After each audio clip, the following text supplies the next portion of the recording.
Perfecto. Yo he preparado un material audiovisual. Me gusta siempre respaldar las cosas que vamos conversando con imágenes, con textos que nos vayan ayudando en esta exploración temática. Ya voy a compartir con ustedes la pantalla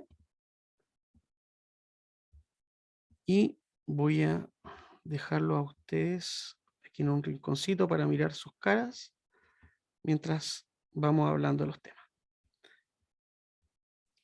Ya. Primero, bueno, me presento. Soy Juan Esteban Trujillo, mulato, para quienes no me conocen. Yo soy bachiller en teología de la Comunidad Teológica Evangélica de Chile y trabajo en el Ministerio Pastoral de la Cuarta Iglesia Bautista de Santiago, mi iglesia madre de toda la vida y de donde estamos haciendo este maravilloso curso. Y el día de hoy, como les mencionaba, la temática a abordar son las perspectivas desde el Antiguo Testamento. ¿Ya? En este viaje, en este caminar de las perspectivas del Antiguo Testamento, lo primero que vamos a abordar es el judaísmo, las influencias que ha tenido el judaísmo de otras culturas y de otras religiones. ¿Ya? Como decía, básicamente entiendo que todos los que estamos en este curso somos cristianos. Si partimos de esa base, que somos cristianos, tenemos que saber que nuestra historia se remonta al judaísmo. Principalmente nuestra figura central para el cristianismo, el Señor Jesús. Jesús de Nazaret fue judío. Nació, vivió y murió como judío. La gran parte de nuestro texto sagrado está compuesto por libros que pertenecen a la tradición judía. Entonces, para tener una mirada hacia nuestras creencias, es obligatorio tener que mirar también hacia el judaísmo y remontarnos a esa época. ¿Ya? Es por eso que partimos del viaje haciendo esta mirada al judaísmo. Primero, tener en cuenta que el judaísmo no es una religión pura. No me refiero en términos valóricos de que esto sea sucio o limpio, sino que no es pura porque no ha permanecido inalterable en el tiempo. A veces se nos ha dado la impresión de que el judaísmo ha sido el mismo desde sus orígenes, que ha creído lo mismo, que ha tenido las prácticas desde siempre, de manera igual y uniforme, pero tenemos que tener antecedentes que en la evolución del judaísmo esto no es así. El judaísmo ha tenido modificaciones, ha tenido evolución, desarrollo en su pensamiento, tanto religioso como cultural. Una religión tan milenaria como el judaísmo no puede ser que no haya cambiado nada en el transcurso de su historia. ¿Cómo lo vemos ejemplificado esto? Hay que tener en cuenta que con cada exilio o con cada invasión que vivió el pueblo de Israel, esto conllevó absorber o adaptar elementos de las culturas circundantes, ya de sus pueblos vecinos. Por ejemplo, cuando estuvo esclavo en Egipto, tomó elementos de Egipto. Cuando fue exiliado a Babilonia y estuvo en Mesopotamia, también absorbió elementos de esas culturas, de los persas, de los zoroastrianos, de los griegos, después en la expansión del imperio, ¿cierto?, de Alejandro Magno. Entonces tenemos una evolución y tenemos influencia de distintas culturas que se han plasmado en el judaísmo y que eso es un hecho, ¿ya? Que tenemos que tener en cuenta nosotros. Tenemos que también darnos cuenta que a veces nosotros, por nuestra mentalidad occidental, que es lógico que por nacer en este lado del planeta, nos lleva a leer y a ver la vida, la forma de ser por ejemplo, los textos escritos, los analizamos y los miramos desde de un prisma occidental. ¿Y qué es en qué se ve ejemplificado? Por ejemplo, que nosotros tenemos en nuestro chip los derechos de autor, ¿cierto? Si alguien escribe algo, una canción, un poema, ese poema está firmado por alguien y la persona que lo creó es de él. Entonces, si alguien lo quiere tomar, tiene que citarlo. Si no lo cita, está haciendo plagio, está copiando. Esa idea no existe en el judaísmo, no existe en la cultura semita. Lo que nace en la región se comparte, se toma, se adapta y se mejora, ¿ya? Entonces lo que surge en un país vecino, muchas veces el judaísmo lo tomaba, lo adaptaba, lo mejoraba o lo cambiaba de acuerdo a la realidad de los elementos que tuviera y que le hicieran sentido para su pueblo. Entonces, cuando vemos elementos que se repiten en culturas que están o con elementos incluso anteriores al judaísmo, no tenemos que verlo como una copia, sino como una influencia, ¿ya? Y tampoco desmerecer o mirar en menos al judaísmo por tomar elementos y no ser original en la creación de estos elementos, ¿ya? Porque es parte de su cultura, es parte de su crecimiento, ¿ya? No lo hace con el afán de engañarnos, no lo hace con el afán de querer ser, de pasar por ellos siendo los originales, sino que es una práctica cultural, ¿ya? También tenemos que, en ese sentido, en ese desarrollo, en esa evolución del judaísmo, tener en cuenta que en sus comienzos el judaísmo no es monoteísta, sino es politeísta. En los comienzos del judaísmo se da la aceptación del reconocimiento de distintas divinidades dentro del pueblo. Divinidades que adoraban ciertas tribus, ciertos clanes, ciertas familias, y que era sabido que existían. Este primer estadio de creencia, por llamarlo así, politeísta, va evolucionando en el tiempo hasta llegar a un enoteísmo, que el enoteísmo básicamente es el reconocimiento de una divinidad por sobre las demás, pero aún así admitir que existen otras divinidades, ¿ya?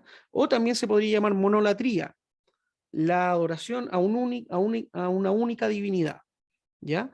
Pero no quiere decir que no se reconozca la existencia de otras divinidades, ¿ya?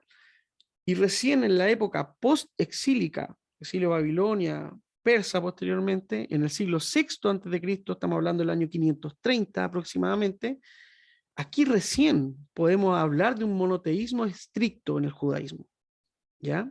¿Por qué es tan importante tener esta línea de tiempo clara? Porque es aquí, en este momento de la historia del pueblo de Israel, donde se ponen por escrito los textos sagrados, los textos bíblicos. Se ponen por escrito o tienen una redacción final. Ya el Pentateuco, por ejemplo, la Torá, se pone por escrito ya en el siglo VI antes de Cristo con una redacción final. ¿Y qué es lo que pasa? Que en este momento, como decíamos, recién podemos hablar de un monoteísmo estricto. Entonces, ¿qué es lo que hacen al redactar estos textos bíblicos? Hacen una retroproyección, pero hacia el pasado, como si siempre hubiesen sido monoteístas.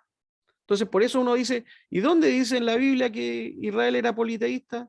No sale, o no sale explícitamente. Hay algunos vestigios, hay algunas pistas que dejó la cultura, o la religión, pero no está estrictamente. Por eso en nuestro comienzo de la lectura del Antiguo Testamento, siempre pensamos que el judaísmo es monoteísta, por esta retroproyección de los textos que se hacen cuando existe un monoteísmo ya estricto dentro del pueblo, ¿ya? Por eso, por ejemplo, no sé si a usted le ha llamado la atención que en el relato del Génesis, por ejemplo, del Edén, el Edén lo sitúan en Mesopotamia, no en Israel. ¿Se han dado cuenta de eso cuando hablan del Tigris, del Éufrates? Esa tierra es Mesopotamia, no es Israel. O cuando hablan de que Abraham sale de Ur de los Caldeos, ¿cierto? Ur de los Caldeos no queda en Israel, queda en Mesopotamia. Entonces vamos viendo cómo el origen de los textos, el origen de las tradiciones se remontan a pueblos vecinos, a tradiciones de los vecinos. Entonces Israel no dice, conmigo comenzó el mundo, sino que también toma las tradiciones de otros pueblos y las hace, las adapta a su realidad. ¿Ya? Algunas influencias que se muestran de estas culturas, de estas religiones, en la propia Biblia la podemos ver, por ejemplo, en elementos que están contenidos en Enuma Elish. Este es un poema babilónico que presenta una teoría sobre la creación del mundo, una historia de la creación del mundo. Y lo curioso es que esta historia, este poema de la creación, tiene elementos muy similares a la creación que nos muestra el Génesis, ¿ya? Toma ciertos elementos para ponerlo en un relato que tenemos en nuestra Biblia, de Babilonia. También está la epopeya de Gilgamesh, que este es un poema del deseo de la inmortalidad de un antiguo rey, que habla de un diluvio universal, misma historia que también recoge uno de los relatos en la Biblia con Noé, ¿cierto? Del diluvio universal. Paralelismos, elementos que se van incorporando en la historia del pueblo, que no son propios del judaísmo.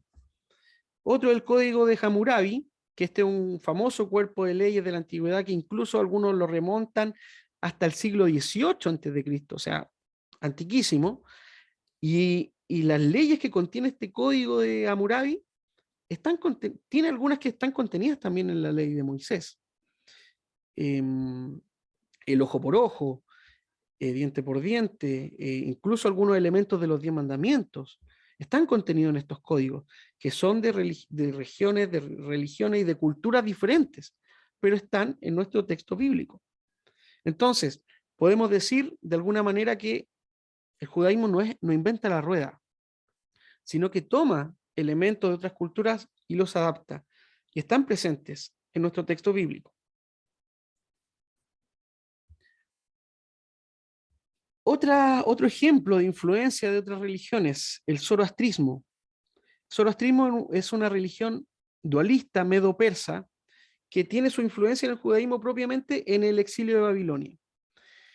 ¿Cuál es lo interesante de la influencia que tiene el zoroastrismo en el judaísmo? Y vamos a ver cómo también afecta al cristianismo. Es que, bueno, el zoroastrismo es una religión que curiosamente no es perteneciente a la rama abrahámica. ¿Qué me refiero con la rama abrahámica? Que no remonta su origen en un patriarca como Abraham, que es donde surgen las religiones eh, numéricamente mayores actualmente, que es el cristianismo, el islam y el judaísmo. Esas tres tienen la rama abrahámica. Esta religión, zoroastrismo, no tiene su origen en Abraham. Esta es una religión que nace en el territorio iraní y que tiene su deidad llamada Ahura Mazda, ¿ya? Y la curiosidad es que esta religión es monoteísta anterior al judaísmo. Adoraba una divinidad exclusiva antes del judaísmo. Entonces, esta cultura, esta religión del zoroastrismo, influyó en ciertos conceptos, ¿ya? Que los tomó eh, la religión judía. El monoteísmo, adorar a una divinidad, presente en el zoroastrismo, lo toma el judaísmo. Una religión de salvación, el ver que después de esta vida hay algo más, que nos vamos a salvar. La noción de un cielo y de un infierno, de un lugar más allá de castigo y de premio. Por eso es lo que pongo ahí, es una religión dualista, porque ve su relación con Dios y su forma de ser a través de polos opuestos, ¿ya? De prismas duales. Entonces, está el cielo, está el infierno, ¿ya? Está contenido el día del juicio final, un evento futuro que va a llegar, que va a ser un día de juicio, la victoria al final del bien sobre el mal. No sé si les va haciendo algo de sentido o les suena lo que estamos hablando. La vida plena más allá de la muerte, la angelología y la demonología, la existencia de seres espirituales que intervienen en nuestro plano a través del bien con los ángeles, a través del mal con los demonios. Estos son elementos absorbidos desde de la religión zoroastriana.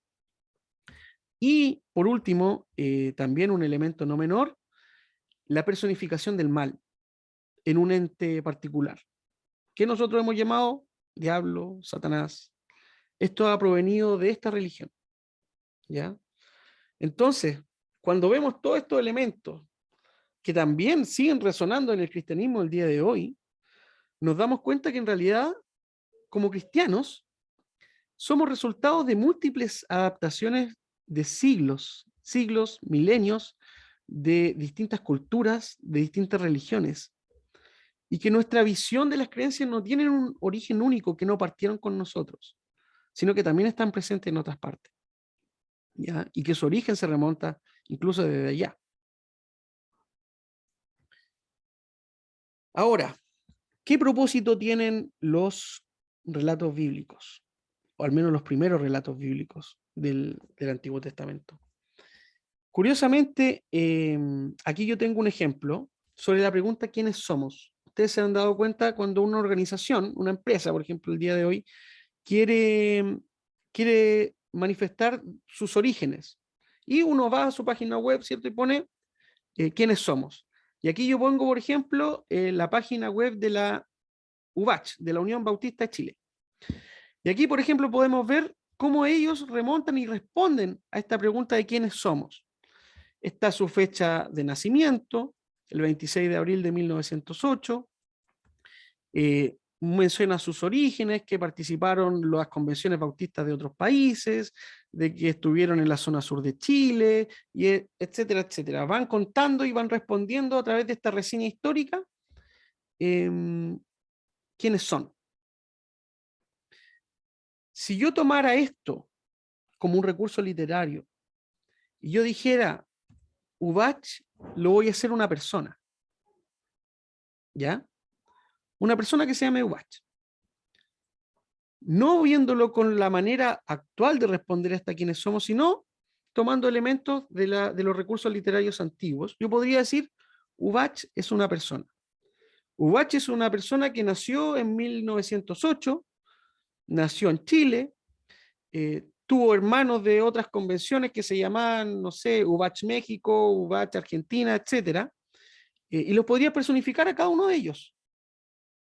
Decir que vivió en el sur de Chile, se trasladó a Santiago, que vivió distintas cosas, bla, bla, bla, y hablar de su historia y personificarlo como UBACH, este hombre UBACH.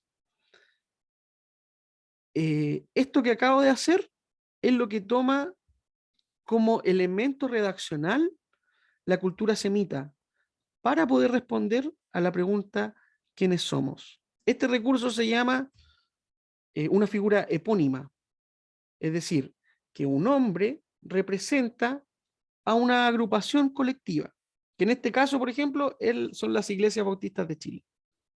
Entonces nosotros podíamos personificar eso, esa estructura, ese conglomerado de iglesias en una persona. Y eso lo podríamos armar como una historia de una persona que se llama UBACH.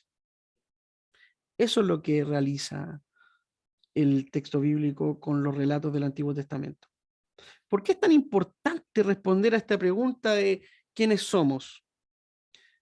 ¿Ustedes han visto la película Hancock? ¿Lo ubican, la de Will Smith? Hancock, bueno, no quiero hacer un spoiler, pero Hancock se trata de un hombre que tiene superpoderes.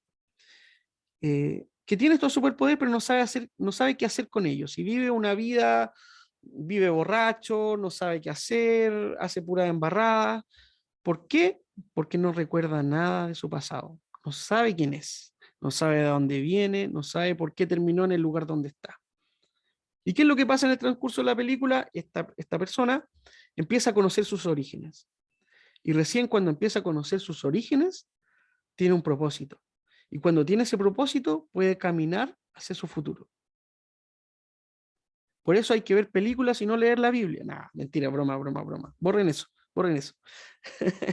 Pero lo que nos enseña Hancock en esa lección es que es importante respondernos la pregunta, ¿quiénes somos? Para darnos una identidad. Es importante responder la pregunta, ¿quiénes somos? Para encontrar también nuestro lugar en el mundo. Es importante responder la pregunta, ¿quiénes somos? Para saber hacia dónde vamos en el futuro.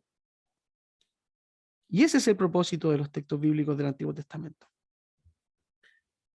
Por ejemplo, si vamos avanzando en esta línea, la historia de los patriarcas. El propósito de los relatos bíblicos de los patriarcas es hablar sobre los orígenes de este pueblo, respondiendo a la pregunta ¿quiénes somos? Para preservar una identidad de pueblo, ¿ya? Y para ello se construyen estas narrativas donde remontan sus orígenes a través de personajes conocidos como patriarcas, pero que en realidad representan a colectivos, a pueblos, y no a personas individuales. ¿Ya? ¿Qué es lo que quiero decir con esto? Que cuando hablamos de Abraham, no estamos pensando en una persona, un hombre, Abraham. Estamos pensando en un colectivo, en una agrupación. Cuando hablamos de Isaac, también estamos pensando en un colectivo, en una tribu, en un clan, en una agrupación de personas. Y lo mismo con Jacob. ¿Ya? Son agrupaciones. Y esto se ve claramente con la descendencia de Jacob. Cuando nosotros hablamos de la tribu de Rubén, la tribu de Benjamín, la tribu de Judá, estamos pensando en grupos. Y ahí no tenemos problema. Nos complica cuando ahora decimos, pucha, pero Abraham entonces no era una persona, era un grupo. Nos complica un poquito eso, yo sé. Tenemos que hacer ese clic de cambiar el switch y de darnos cuenta que está conteniendo un propósito de una historia para marcar la identidad de un pueblo. ¿Qué es lo que quiere decir? Quiere manifestar a través de estas narraciones del Antiguo Testamento la experiencia que ha tenido el pueblo con Dios. Y eso lo pone por escrito a través de narraciones, de historias, que las personifican estas personas. Lo mismo que yo hablaba de la UBACH, lo hacen con los patriarcas. ¿Ya?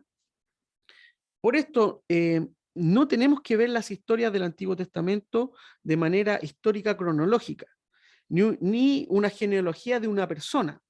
¿Ya? Por ejemplo, cuando hablamos de Abraham, Isaac, Jacob, no tenemos que pensar en una persona, en una línea de una persona, sino de un pueblo. ¿Ya? Esto a veces, como decía, nos cuesta porque nosotros tenemos una visión occidental de cómo contar las historias en base a la comprobación, a si ocurrió o no ocurrió. En la redacción semita no es el propósito corroborar que esto haya sucedido, sino es una herramienta redaccional para entregar un mensaje. ¿Cómo lo vemos nosotros, por ejemplo, en las parábolas de Jesús? Si yo les digo la parábola del buen samaritano, ¿existió el buen samaritano? No lo sabemos. ¿Importa si existió el buen samaritano? No importa. ¿Les cambiaría algo? No cambiaría nada. Porque lo que está tratando de hacer Jesús es decir un mensaje, ¿cierto? Es transmitir un mensaje y lo hace con la parábola del hijo pródigo, del buen samaritano, con todas las historias que él cuenta, es entregar un mensaje.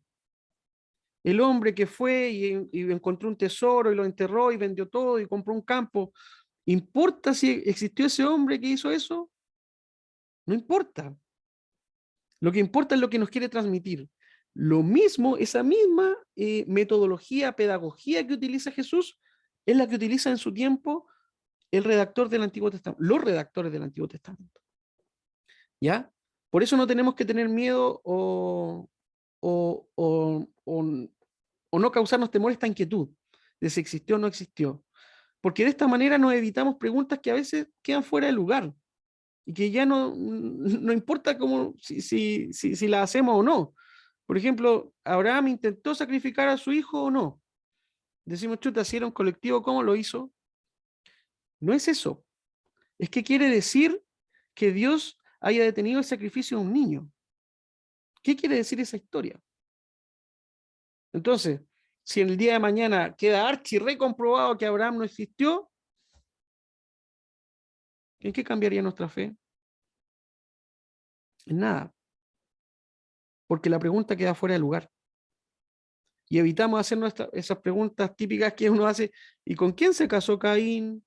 Y se casó con su hermana. ¿Y cómo tuvo hijos con su hermana? ¿Y cómo? ¿Y el hombre en las cavernas? ¿Por qué no sale en la Biblia? ¿Y los dinosaurios? ¿Y por qué no calza la escritura? Porque nosotros, desde que hay Biblia, pensamos que el hombre habla y escribe tal cual. Y resulta que vemos la historia en el colegio y nos enseñan otra línea de tiempo. ¿Y cómo calza una cosa con la otra? Evitamos hacernos esas preguntas porque ya quedan fuera de lugar. Si entendemos realmente cómo está conformada las historias que están en el Antiguo Testamento. ¿Se fijan? Entonces es súper importante hacer esa mirada hacia nuestras creencias. ¿Ya? Voy avanzando, voy avanzando. No se me queden dormidos. Vamos, vamos. Otra estación importante en la historia del pueblo de Israel es el Éxodo. ¿Ya? El Éxodo marca un hito fundamental en la vida del pueblo de Israel. Podríamos hacer más o menos un paralelismo con el cristianismo con la resurrección. La resurrección para nosotros es un evento que marca nuestra vida cristiana. Lo mismo sucede con el Éxodo con el pueblo de Israel. Lo marca para siempre. Es una guía para su futuro. Es una fuente de esperanza para su futuro, el Éxodo. Porque es una demostración vívida de la intervención divina en la liberación del pueblo. ¿Ya? Ahora, como estamos viendo este tema de las herramientas literarias, tenemos que entender que el Éxodo no es un evento histórico, en el sentido que en las investigaciones no hay nada que respalde que haya ocurrido un éxodo como el que sale narrado en la Biblia. No quiere decir que no ocurrió el éxodo, que es diferente, pero la manera en que se plasma en el texto bíblico no es una historia, un evento histórico particular, ¿ya? Lo más probable es que este éxodo haya sido en oleadas, que hayan salido grupos desde Egipto saliendo de ese territorio, ¿ya? Pero no como un evento histórico único. También hay que tener en cuenta que el rol que juega Moisés como líder del pueblo, como redactor o como arquitecto, diseñador de los 5 primeros libros de la Biblia, de la Torá, tenemos que tomarlo como una figura tipo arquitecto. ¿A qué me refiero con esto? Yo recién les comentaba, ¿cierto?, que los textos bíblicos se pusieron como redacción final en post-exilio de Babilonia. En esa fecha es completamente imposible que Moisés haya escrito los libros del Pentateuco. No los pudo haber escrito. ¿Ya? Entonces, ¿qué es lo que nos quiere decir? ¿Por qué entonces decimos que Génesis lo escribió Moisés? ¿Por qué Éxodo se le atribuye a Moisés? Porque la figura de Moisés, básicamente lo que nos dice, es que sin Moisés no habría ley. ¿Ya? Es una figura, como les digo, de un diseñador de la ley, pero no una figura histórica que nosotros tengamos que ver que abrió el mar o que, no sé, quiere representar otra cosa. ¿Ya? Qué otro elemento podemos tomar del Éxodo? Esta es una manera interesantísima de entender la salvación del pueblo de Israel con una mirada hacia el pasado. Nuestra forma de ver la salvación, cristianamente, en general es de un evento futuro. Pensamos, bueno, cuando me muera, me voy a ir con Dios y ahí voy a estar con Él y voy a ser salvo. En muchos casos decimos, bueno, estamos viviendo la salvación porque me salvó al conocerlo, yo cambié mi vida y de aquí para adelante soy salvo. Un evento o presente o futuro. Pero en el judaísmo se da que el elemento de la salvación es una mirada al pasado. Porque Dios me sacó de un sistema de esclavitud, es que yo tengo esperanza. Porque Dios lo hizo en el pasado, lo va a hacer ahora. Porque Dios intervino a favor del pueblo en su momento, sé que lo va a hacer en el futuro. Entonces, la mirada de salvación que tiene el judaísmo es esa mirada al pasado, que es diferente a la del cristiano, que es o hacia el presente o muchas veces en general hacia el futuro. Y viendo este tema del Éxodo, de manera como lo muestra la narrativa bíblica, podemos ver que el Éxodo se da porque el pueblo de Israel se asienta, ¿cierto? Se traslada a tierras egipcias, ¿cierto? El imperio que la llevaba en ese momento, una tierra fértil donde habían oportunidades, y viene gente extranjera que viene a trabajar, ¿cierto? En busca de mejores oportunidades a este imperio. Y resulta que se encuentra con un imperio que tiene trabajos abusivos, que lo enmarca en un sistema esclavizante, que lo oprime por todos lados. No sé si algo le hace sentido con lo que pasa muchas veces en nuestro país. Personas que vienen de afuera en busca de mejores oportunidades, que tienen cláusulas abusivas de trabajo, que les pagan menos sueldo, que viven en un sistema esclavizante. ¿Y qué es lo que pasa en el Éxodo? Dios interviene en ese momento para darle libertad al pueblo, porque Dios está hastiado de la esclavitud. Dios está hastiado de los sistemas opresores al ser humano y por eso interviene a favor de Israel.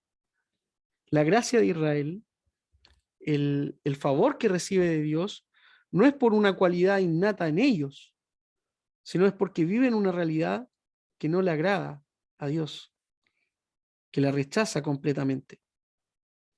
Entonces eso nos hace preguntarnos el día de hoy, ¿cómo nosotros tratamos a los extranjeros en nuestro país? ¿Actuamos como siervos de Dios o actuamos como el siervo del faraón? ¿Fomentamos esas estructuras esclavizantes o le damos la libertad al ser humano para poder encontrar una vida mejor? Son preguntas actuales, son temas actuales.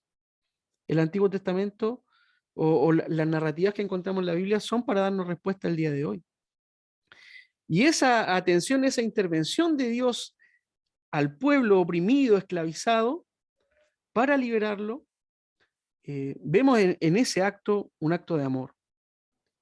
¿Por qué? Porque quiere que el pueblo esté en libertad y una vez que está en libertad, fuera de Egipto, fuera de este sistema esclavizante, ahí recién les entrega la ley. Porque Dios no va a chantajear a un pueblo. No va a decir, ah, mira, como tú estás acá, no te queda otra opción que aceptar los mandamientos que yo te doy. No, Dios los saca de su contexto de esclavitud para darles la ley, un marco para seguir en libertad, no para seguir esclavizando. Y esa es la crítica que hace Jesús, ¿cierto? ¿Por qué? Porque los judíos tomaron tan al pie de la letra la ley que no hacían nada más que lo que dijera la ley literalmente. Entonces criticaban, ¿cierto?, los milagros en sábado, y Jesús le dice, oye, es otro el enfoque, es otro la perspectiva que tienes que tener de la ley. Y se hicieron presos, se hicieron cautivos, en vez de un Egipto, tomaron la ley para hacerse esclavos. Y Jesús, la propuesta es diferente, que eso lo vamos a ver en la clase del jueves. Pero también nos hace preguntarnos en qué sistema esclavizante estamos nosotros como cristianos. A veces nuestras estructuras religiosas son tan rígidas que no dan lugar a nada más, que si no está algo, si no lo mencionó Pablo, entonces no tiene cabida para nosotros. Y encerramos a Dios en un cuadradito tan chiquitito, tan diminuto, como si pudiera ser abarcado ahí. Y la propuesta de Jesús es otra, es ser libre, porque el amor con el Señor, nuestra relación con Dios, tiene que darse en un contexto de libertad. Así como lo hizo con el pueblo de Israel, así lo tenemos que hacer nosotros. Porque Dios no actúa como un emperador que te somete para que tú lo obedezcas, o de un rey que te somete para que tú lo obedezcas. Dios no cambia un sistema tiránico por otro. Dios actúa plenamente en un contexto de libertad del ser humano. Ya, vamos avanzando en la predicación. Perdón, que me entusiasmo. Ok, vamos avanzando. La transmisión de la tradición bíblica. Hay que tener en cuenta que hay ciertos pasos que se dan, que estos pasos a veces son siglos, son mucho tiempo, son generaciones que viven estos procesos. Primero surge la tradición oral. Por eso tiene tanto sentido, ¿cierto?, cuando dice que en el principio era la palabra, porque las cosas se van transmitiendo a través del discurso, se van transmitiendo a través de la historia. Y a veces, claro, se van transmitiendo, igual como cuando uno jugaba en el teléfono cuando chico, ¿cierto? Uno decía un mensaje, se iba transmitiendo, al final llegaba cualquier cosa, ¿cierto? En esa transmisión oral, el judaísmo, una de las cosas realmente que eran impecables, era la transmisión. Ellos se memorizaban la ley, se memorizaban los mandamientos y los transmitían de forma súper fiel. De hecho, los manuscritos también, o sea, hay manuscritos que tú puedes comparar de cientos de años y son exactamente iguales. Es realmente admirable. Pero bueno, en esta transmisión surge primero el relato oral, después la tradición escrita, se ve esta necesidad de pasarlo por escrito, y en el judaísmo la característica es que está puesta por escrito a través de un texto consonantal, no tiene vocales en su origen, ¿ya? Después, por necesidades lingüísticas, se ve necesario, que se va olvidando la pronunciación, es necesario vocalizarlo, y después se le introducen las vocales al texto hebreo.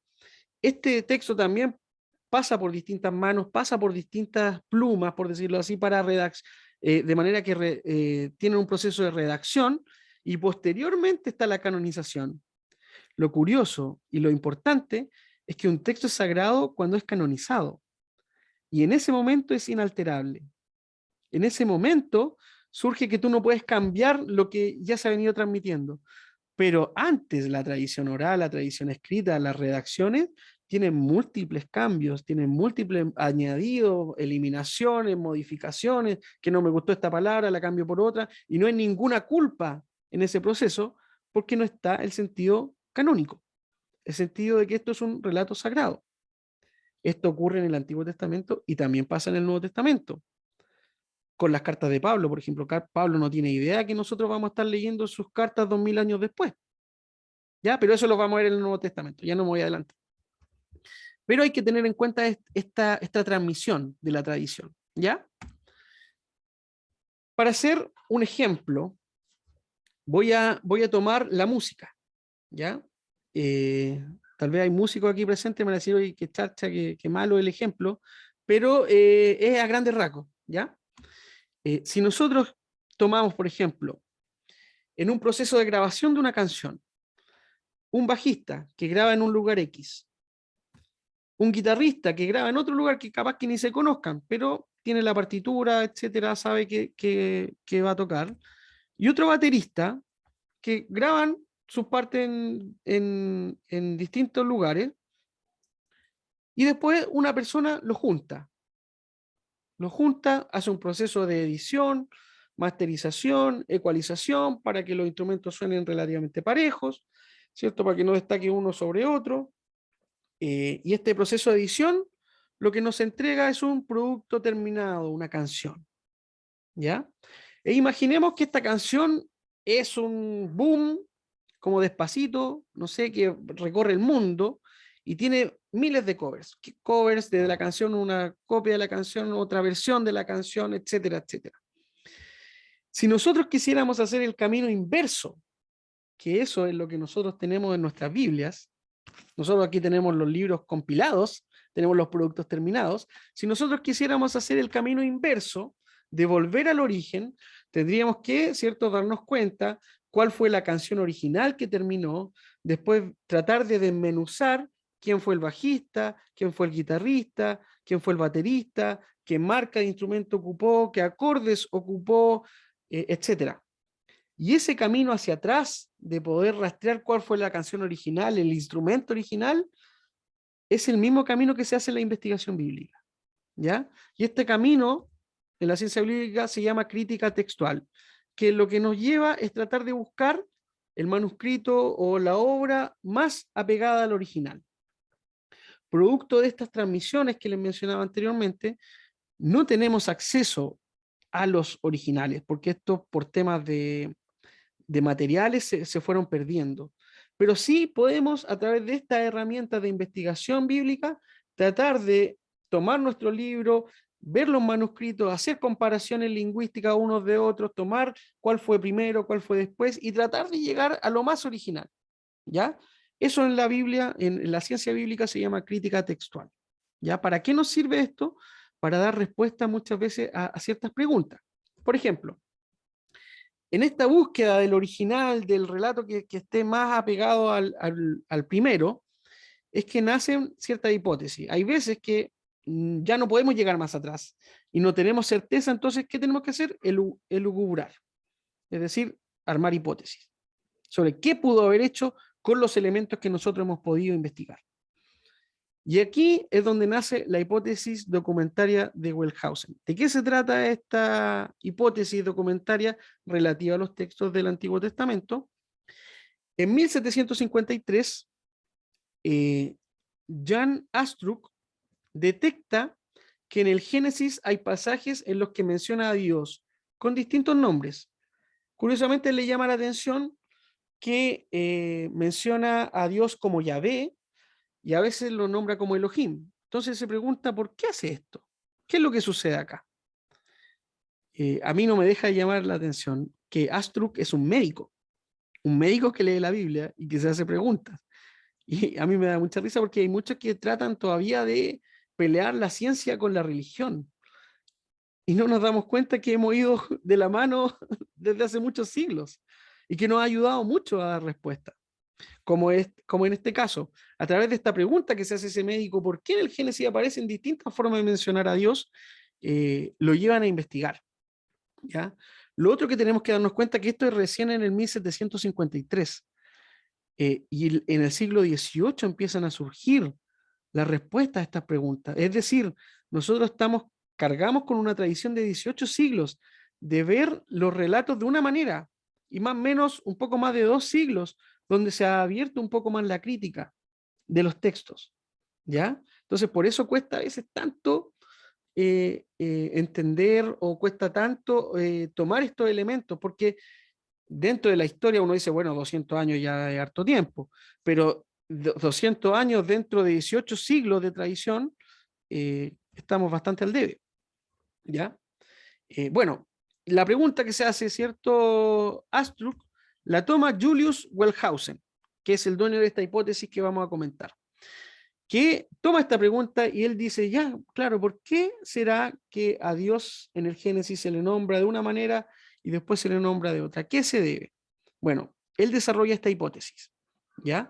Debo decir, ¿ya? Que esta, como le dice su nombre, es una hipótesis, esto no está comprobado, ¿ya? Tampoco esto es lo último, como les digo, que se ha venido hablando. Hay muchas discusiones, hay muchas teorías de por qué, pasaría este tema de nombrar a Dios con distintos nombres, y hay distintas hipótesis. Esta es la que más se conoce, ¿ya? Esta es la más nombrada, y, y yo creo que todos los cristianos deberíamos conocerla. Por eso lo estamos conversando, pero esto no es un hecho de que realmente ocurrió así. Es lo que tradicionalmente se acepta, ¿ya? Como generalmente se acepta, que pudo haber ocurrido esta hipótesis. ¿Qué es lo que habla esta hipótesis? Dice que hay 4 tradiciones contenidas en el Pentateuco. 4 tradiciones con distintos nombres, que las nombra Yavista con esta J, Eloísta, la E, Deuteronomista, la D, y sacerdotal, la P de priest. Estas 4 tradiciones se escribieron en momentos diferentes, la más antigua, la Yavista, se escribieron en momentos diferentes y en lugares diferentes. ¿Ya? Él pudo detectar a través de esta investigación, de este análisis, pudo hacer esta hipótesis de decir qué texto era de qué tradición. ¿Ya?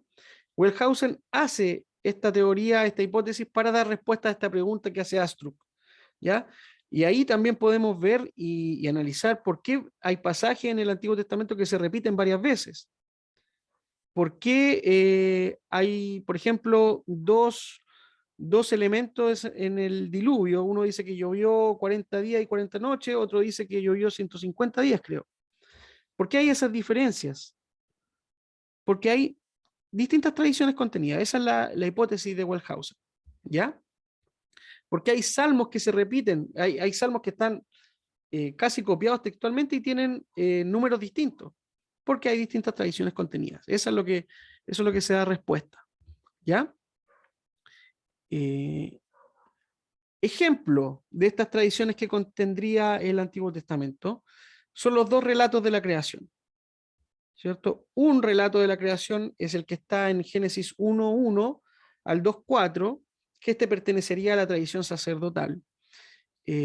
que básicamente esta es la tradición por la cual nosotros asociamos la creación en días consecutivos, ¿cierto? Dios creó el mundo en 6 días y el séptimo descansó. Ese relato pertenecería a esta tradición que la asocian a la tradición sacerdotal. En cambio, hay otro relato de la creación, que sería el de Génesis 2.4b al 2.25 de la tradición yavista, que esto nos muestra la creación mediante Adán y Eva. ¿Ya? Nosotros tendemos a mezclarlos, tendemos a hacer un relato de los dos textos, pero si nos fijamos bien, nos damos cuenta que hay dos relatos de dos tradiciones que cuentan la historia de la creación de dos maneras, con un orden distinto. En Génesis 1, por ejemplo, dice, hombre y mujer los creó a imagen de Dios. En el Génesis 2, crea primero al hombre, después a los animales, bla, bla, bla, y al último crea a la mujer. Relato distinto. Si ustedes se fijan en sus Biblias, voy a tratar a ver si se ve. Génesis 1 tiene un formato, no sé si lo pueden ver ahí, de con una estructura en la cual se ve que el texto no está junto, se ven que hay divisiones. Es una estructura diferente a la de Génesis 2, que aquí se va a ver, si es que lo pueden ver. Esa es la tradición sacerdotal, y acá pasa otra tradición, y la manera de escribirlo, el párrafo, el mismo, visualmente te dice que no es igual. Esas son herramientas visuales que nos dice el texto, que son de tradiciones diferentes. Lo podemos ver, esto solamente como un dato, por ejemplo, en Filipenses 2, ¿cierto? En el texto del himno que hace Pablo sobre la naturaleza de Jesús. Y si ustedes se fijan, ese texto de Filipenses 2 también tiene una estructura diferente en la Biblia, en general, depende de la editorial. Pero fíjense, visualmente nos entrega un dato de que ese texto es diferente, ¿ya? A través de la herramienta visual. Ya, vamos a ver en este ejemplo, en el relato original. Mira hasta dónde llegamos. Ya estamos terminando. Vamos, paciencia. Si vemos el Génesis 1.1, que es la tradición sacerdotal, ¿cierto? Nuestra Reina Valera 60 dice, en el principio creó Dios los cielos y la tierra. Aquí está el texto en español y aquí está el texto en hebreo. Si vemos cómo está estructurado esto, dice, Bereshit bara Elohim. Y este Elohim es la forma de referirse a Dios, que nuestras Biblias traducen como Dios. La forma de traducir o de referirse a Dios como Elohim. ¿Ya? Presente en una tradición. ¿Se acuerdan? Sacerdotal. Y ahora vamos al yavista. En Génesis 2. ¿Cierto?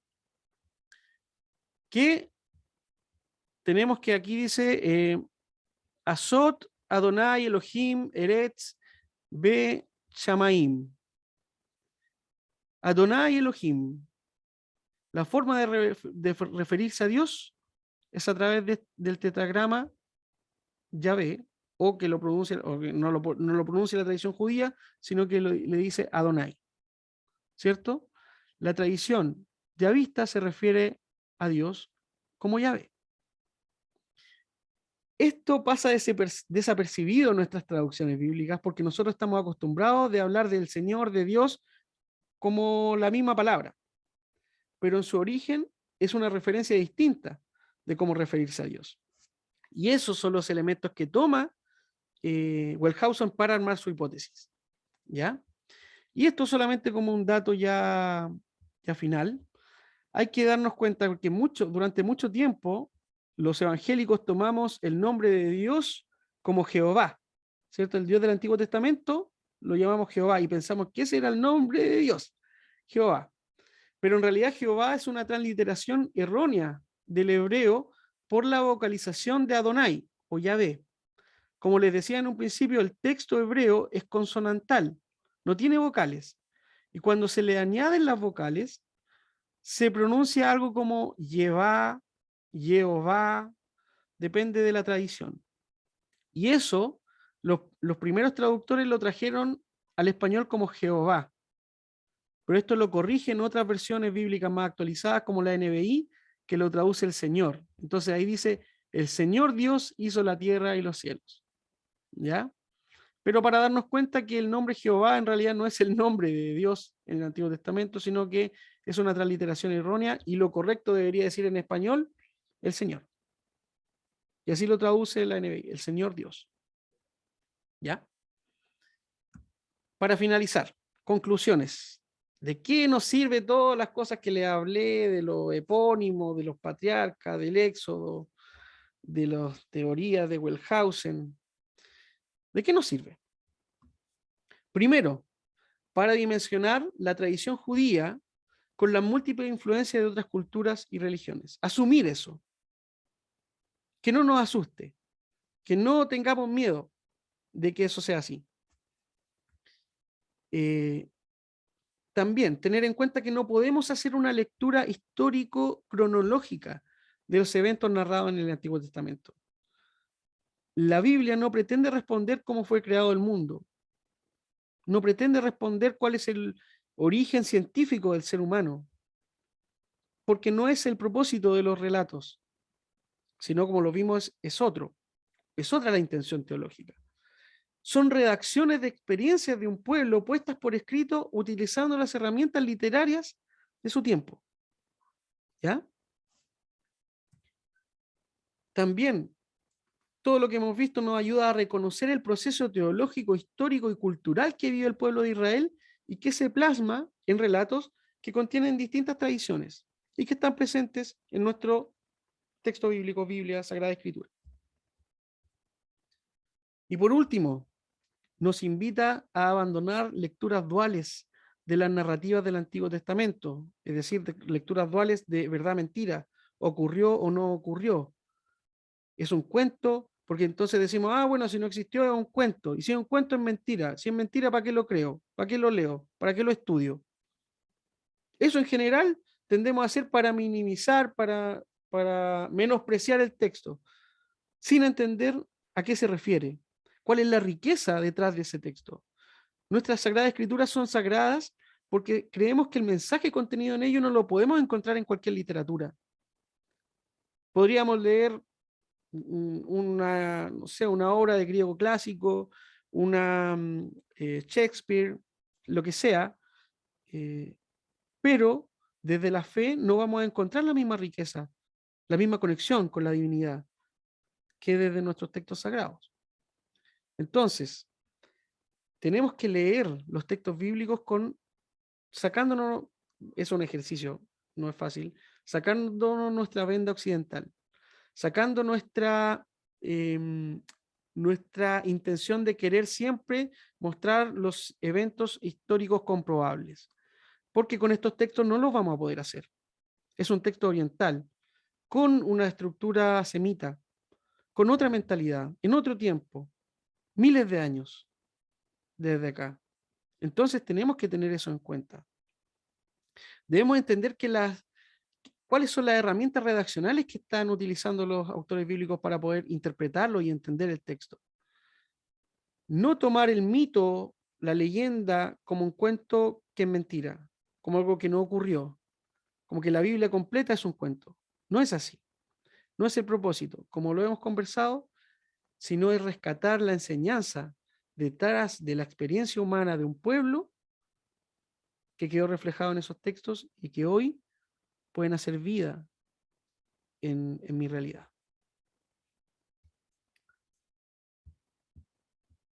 Eso, queridos amigos y amigas. No sé si tuvieron tiempo para escribir pregunta en el chat, no lo pude ver.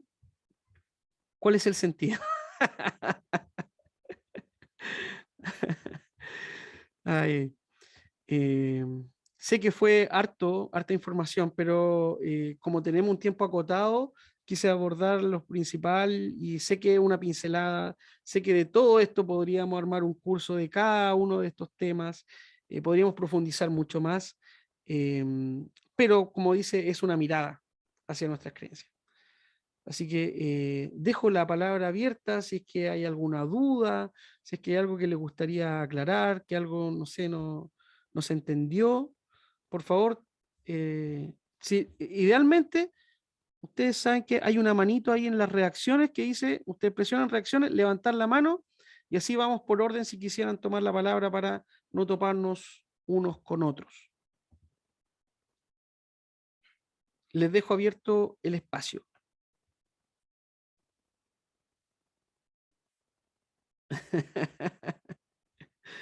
Entró una basurita al ojo, dice la maga.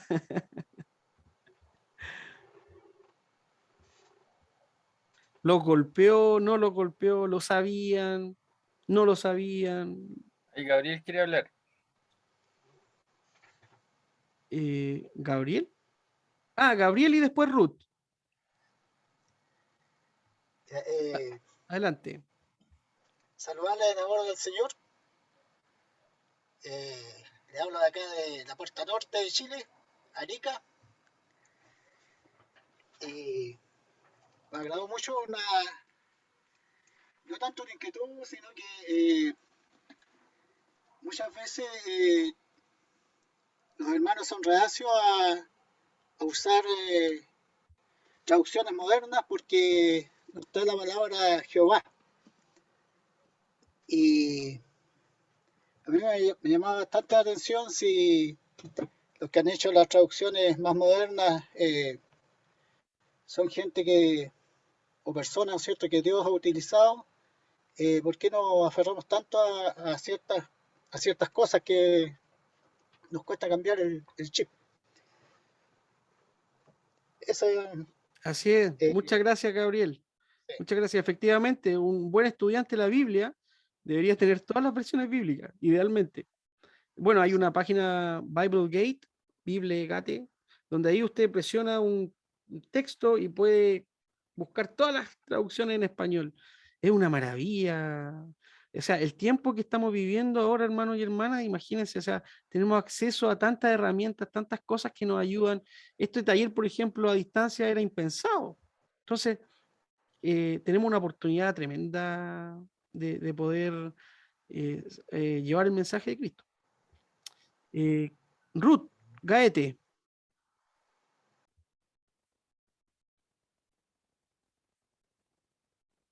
Ahí ya. Primero que nada, darte las gracias, Juan Esteban. Yo estoy en un nivel súper mega básico. Estoy en teología -2, creo yo. Así que entendí todo, pero tengo muchas dudas. Entonces no las voy a poder hacer acá. Así que, bueno, voy a tener que, por mi cuenta, seguir estudiando. Entonces, primero te doy las gracias. Segundo, súper bien explicado. Así que te felicito. Usas una estructura y una metodología súper buena porque entendí harto.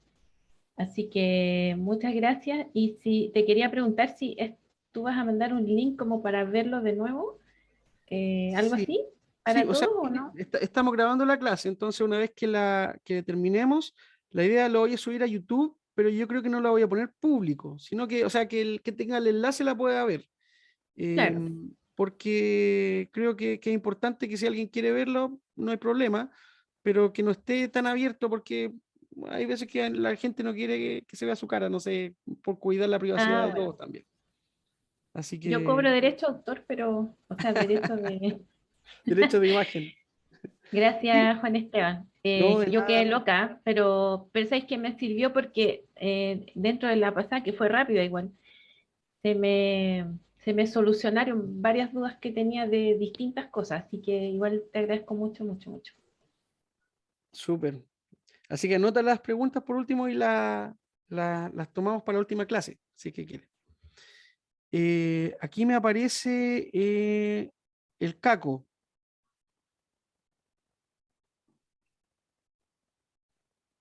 El Sí, Pepe. pero estaba Javierito primero. Javierito. Ah, ya, Javi, dale. Gracias, Caco. Oye, gracias, Juan Esteban. Reitero, me sumo a las palabras de la Ruth. Eh, y lo que más me gustó es reforzar la idea de que, aunque sea del antiguo pacto, del Antiguo Testamento, es un mensaje totalmente actual y que no es solamente historia que pasó nomás. Yo he escuchado a mucha gente que se que se aferra o que toma más el nuevo pacto, el Nuevo Testamento como su instructivo para la vida, pero yo creo que toda la Biblia es una inspiración de Dios. Y encuentro que lo que dijiste sobre el mensaje actual del Antiguo Testamento, sobre nuestra parada ante, por ejemplo, los extranjeros, nuestro trato con el desvalido, es una cuestión muy actual y necesaria, y necesaria de tomarla en cuenta. Me parece un gran punto, yo lo pondría como destacado en la sesión de hoy. Y la verdad es que muchas cosas de estas, obviamente, como era de esperarse, yo no las sabía, pero te agradezco mucho por la luz que has dado, así que mucho ánimo y saludos a todos, a todas. Gracias, Juan. Javi. Muchas gracias. Anto,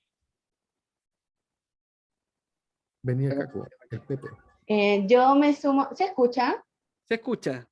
Sí, yo me sumo a las palabras del Javi, a las palabras de la Ruth igual, y más que nada, Juan Esteban, darte las gracias por el lenguaje que usas, ese lenguaje sencillo, cercano, que a veces estamos acostumbrados a usar unas palabrotas grandilocuentes, entonces, y eso aleja el mensaje que se quiere transmitir. Y yo, por ejemplo, hablo por mi amigo, porque igual como que le da vergüenza hablar, se ha sentido súper cómodo, le intrigó mucho el tema de volver al origen, de poder ver que la Biblia también tiene influencia de otras culturas y otras religiones, y es tan importante que él y todos los que estamos acá lo podamos saber. Entonces, a través de la forma en la que tú lo explicas tan sencilla, que uno dice, oh, no lo había visto así. Así que gracias, Juanito, y nada más que eso. Eso mismo. Gracias. Gracias, Anto. Gracias, Misael. Y qué bueno, pues, o sea, que siga generando interés y se vienen más cosas ahora con el Nuevo Testamento. Afírmense, cabrón. José Luis, Pásate el Caco de nuevo. que quiso ser su espacio. No importa, los últimos seremos los primeros, sí, eso es verdad.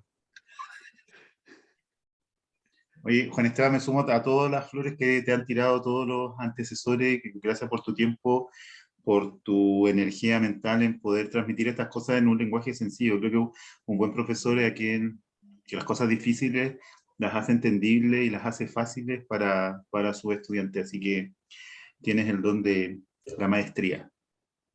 Y la pregunta se me olvidó. Mira, dado que el cristianismo, cierto, recibe herencia del judaísmo y el judaísmo recibe herencia de los egipcios, de los mesopotámicos, de los zoroastro, no sé cuánto, y es su dualismo, y el cristianismo recibe influencia de los helénicos. ¿Es el cristianismo una religión sincrética? Buena pregunta. Bueno, el sincretismo, ¿cierto? Tiene que ver con juntar cosas, mezclarlas y sacar algo nuevo, ¿cierto? Yo más que algo sincrético, no lo veo de esa manera, porque el cristianismo tiene, a través de la figura de Jesús, elementos que no se habían visto en su época. Y la propuesta de Jesús es radical. Entonces, en ese sentido, más que juntar cosas y hacer algo nuevo, la influencia o la genialidad de Jesús es que a través de las cosas que ya estaban elaboradas, él las replantea y las reforma desde un punto de vista que hasta esa época la humanidad no lo había visto. Entonces, yo lo veo más desde ese punto de vista. Ahora tampoco tenerle miedo a la palabra sincretismo. A veces puede sonar hasta un sinónimo de lo que hablamos de las influencias de las otras culturas.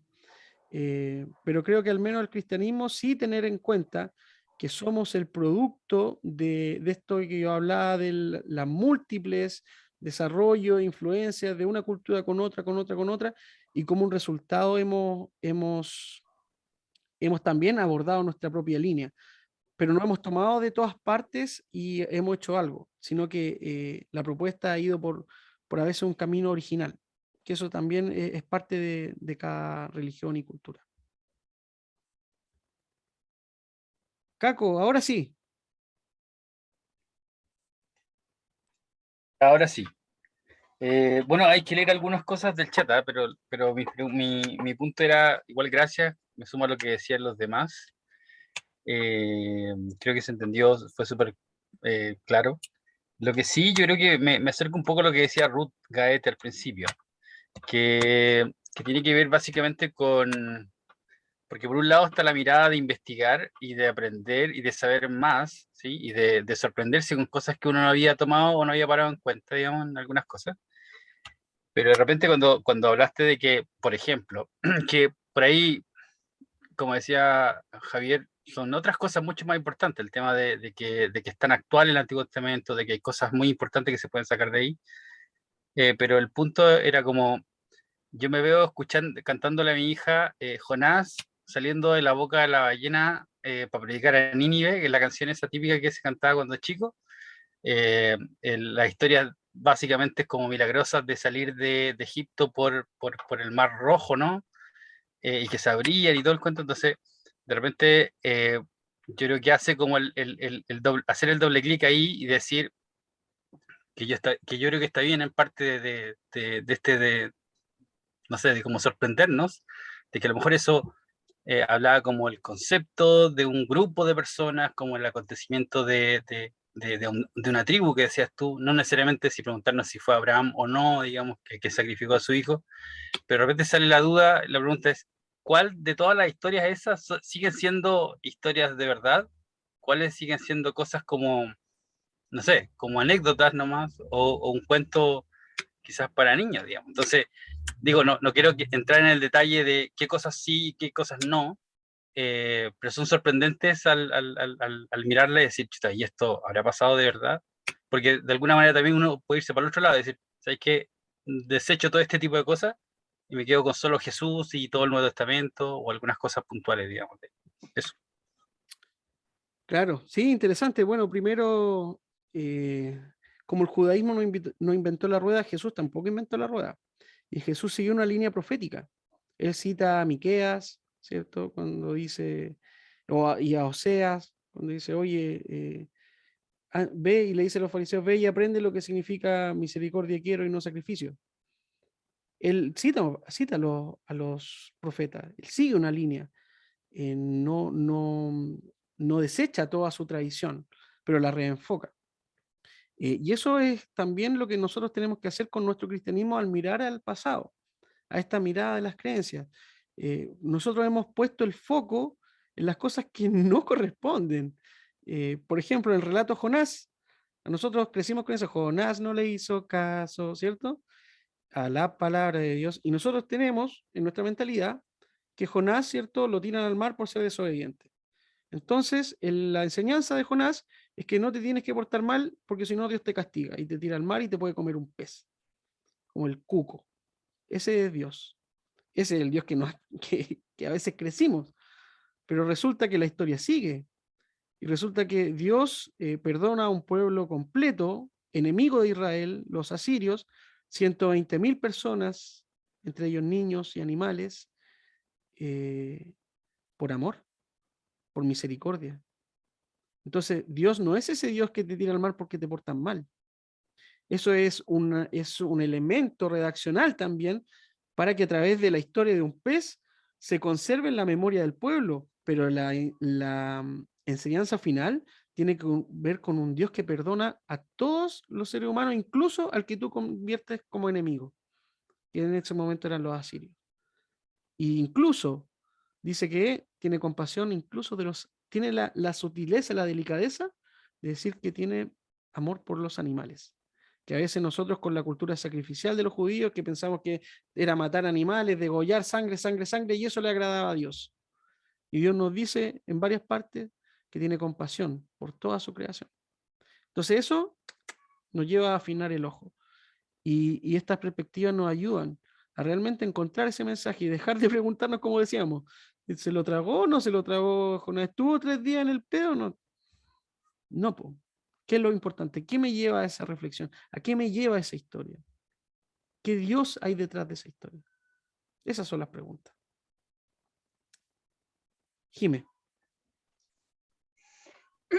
Juan Esteban, bueno, sumarme a los agradecimientos. Yo creo que para mí, tus perlitas son los ejemplos. Creo que los ejemplos que diste de la música y todo nos ayudan a entender o a dar esta nueva mirada al texto bíblico. Y me pasa un poco lo que decía Caco, nuestra formación cristiana, al menos de la cual venimos nosotros, siempre se nos dijo que era la palabra de Dios, que era así tal cual como dice, nunca se nos llevó a cuestionarnos que pudiese ser un grupo o que esas historias no fueran así tal cual.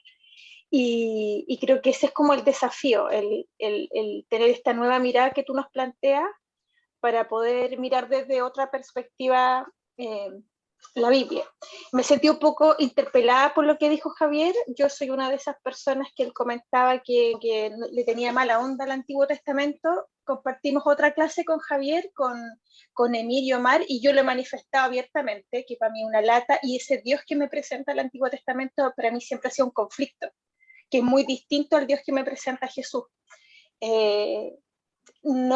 Creo que las iglesias, al no explicar este tipo de cosas como que tú nos comentas y al ser tan literales, le hacen un flaco favor a la escritura y hace que personas como yo y muchos otros no valoren tal vez los tesoros o esa perlita que dices tú de buscar más allá, que es el sentido y no los cuestionamientos. Porque a mí en lo personal, yo siempre he cuestionado el Antiguo Testamento, el tema de la creación, porque hay dos creaciones, lo que tú planteabas de Génesis, son cosas que yo en lo personal siempre he cuestionado. Y claro, creo que el enfoque tiene que ir dirigido hacia otro lado. Así que gracias por permitirnos reflexionar en eso. De nada, Jiménez, muchas gracias por tu comentario. Albertico.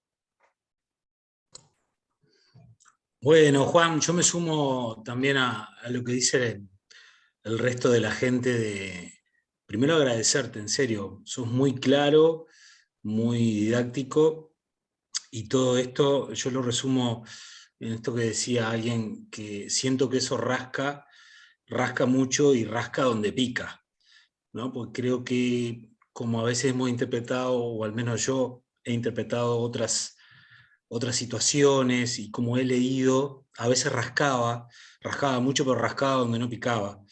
Y esto creo que nos desafía a eso, por lo cual te agradezco, porque es como abrir un mundo. Como dice Ruth, habemos varios acá que tenemos teología menos 15, estamos en menos, no sabemos nada. Entonces, bueno, está buenísimo. Esto es leche y miel, compañero. Muchas gracias, de verdad. Gracias a ustedes. Imagínate, pues, de otros países llegando al taller es espectacular, ¿no? Yo estoy agradecidísimo de todos ustedes, de mis amigos, amigas que se suman, así que muy, muy contento yo. Yo soy el agradecido. Oye, hay algunos comentarios, como decía Caco, efectivamente ahora viene la ofrenda. No, aquellos que en algún momento nos preocupamos porque no se nos pegara nada mundano, si hubiéramos sabido de que lo que creemos se nutrió de las diferentes realidades contemporáneas como facilitador para acercarnos a Dios, nos hubiéramos evitado muchísimas burradas. Gracias por tu tiempo dedicado, Juan, y gracias por la inclusión a este espacio. Daniel Hernández, muchas gracias a ti, hermano. De todas maneras, yo creo, mi postura es que cuando uno más sabe, es una invitación a ser más humilde, porque en la medida que te vas acercando, te vas dando cuenta de todos los errores que has cometido y de lo pequeño que uno es en comparación a la inmensidad de Dios. Entonces es un toque de humildad. El saber, el conocer, el informarse, el investigar, es un camino de humildad. A ver, ¿qué más? Alberto nos decía, gracias por tu generosidad, de acuerdo con Ruth, somos claros y didácticos y estoy aprendiendo mucho. Gracias, hermano, porque se nota que lo haces con amor. Muchas gracias, amigos y amigas. Maga, yo creo que con esto ya cerramos. Expresarles que amo al Señor, porque oyó mis súplicas e inclinó a mí su oído. Así que Amén. te doy muchas gracias. Estoy súper emocionada porque se abre un espacio, se abre una llave. Se abre una llave en estos momentos de la bendición que te llegó a ti y tú nos repartes también a nosotros. Así que te quiero dar, estoy súper emocionada porque está el Tico, porque hubo mucho interés en el grupo, porque estos espacios son súper necesarios hoy en día, porque hay una inspiración de Dios, y por verlos a ustedes también. Con respecto al tema del Antiguo Testamento, igual nombraste cosas súper interesantes, por ejemplo, algunos tópicos, pero mira, sin agravarme ni tomarme el tiempo para finalizar, tú proponías la pregunta de quiénes somos, ¿cierto? Y necesariamente lo que viene después es hacia dónde vamos. A final de cuentas, nosotros estamos viendo una mirada a nuestras raíces y a nosotros se nos olvidan nuestros orígenes. Creo que son súper importantes.